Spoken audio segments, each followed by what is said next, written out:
Have you ever been in a meeting where the person with the big, fancy title is talking, but literally all eyes are on someone else? Yeah, that moment right there, that is the difference between power and authority. We tend to use these words like they're the same thing, but they're not at all.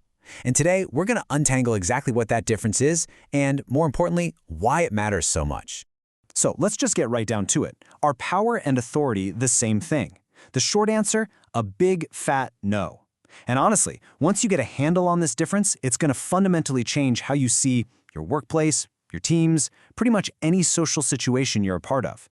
All right, first up, let's get right to the heart of it. We need some clear, simple definitions. This is the foundation for everything else we're about to explore. Okay, when you see it laid out like this, the distinction just clicks, right? Authority is the right to do something. Think of it like official permission, it's granted to you. Power, on the other hand, is the ability to actually influence people. It's about your capacity to make things happen. So one is a formal right, the other is a practical ability. Here's an even simpler way to think about it. Authority is all about your position. It comes from your title, your spot on the org chart, but power is all about your influence. It radiates out from you as a person, affecting how people think and act, no matter what your job title is.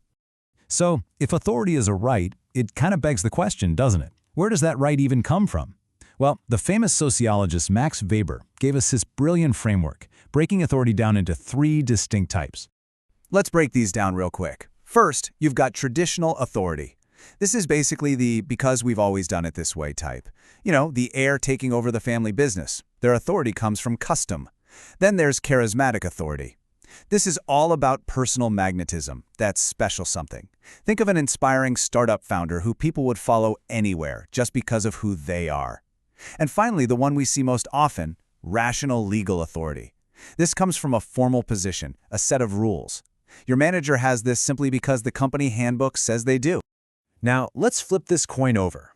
If that's where the right to lead comes from, where does the ability to influence come from? For that, we can look to the researchers French and Raven, who gave us the 5 bases of power.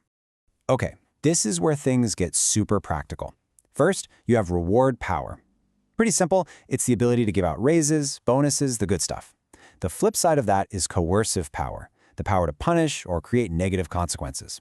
Third is legitimate power, which comes from an official role. Hang on to that one, we're going to circle back to it. Fourth, and this one is huge, is expert power. This is the influence you have just because you really know your stuff. And finally, there's referent power. This is the influence you get simply because people like you, they respect you, they want to be like you. And boom, right there, that's the whole game. This shows you everything.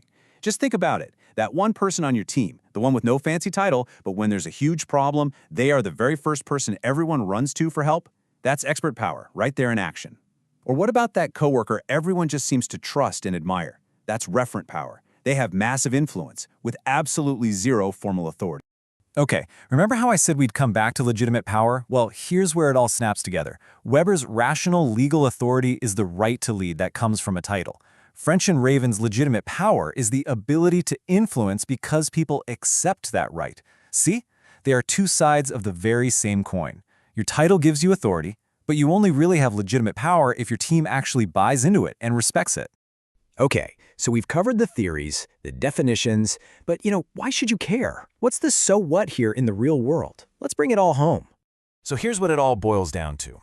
Authority is granted to you by an organization, but power is earned through your skills, your knowledge, your relationships. And the truly best leaders, the most effective ones, they don't just lean on their title. They build on their formal authority by also earning that expert and referent power.